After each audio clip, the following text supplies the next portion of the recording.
Khordha 16 number जातीय राजपथ गड़खोर्धा छकरे आम बस्रे लगिला निया अल्पके बढ़तिले कर्मचारी और यात्री।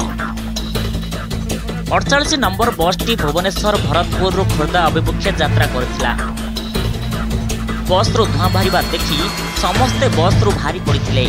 घटनास्थल में खोर्धा अग्निशम विभाग पहुंची निया को आयत्त करथिला। अग्निकांडर कारण सर्ट सर्किट बोली अनुमान करा जाउछि। Bureau report the rural news Odia.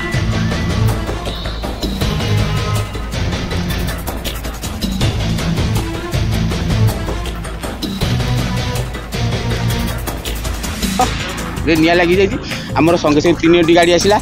Fast गोटे छोट गाड़ी बड़ गाड़ी आ गोटे बड़ गाड़ी तीनटा गाड़ी आसिक निया को संपूर्ण भाव लिभे कौन सी लोक क्षयक्षति होना सब यात्री सुरक्षित अवस्था सेटा जदि बैटेरी सर्ट सर्किट हो पारे ना ओभर हिट हो पारे अनुमान करें तो कही पार सठिक कौटा ना। हाँ विपद गाड़ी तो डैमेज जहाँ पड़ी जहाँ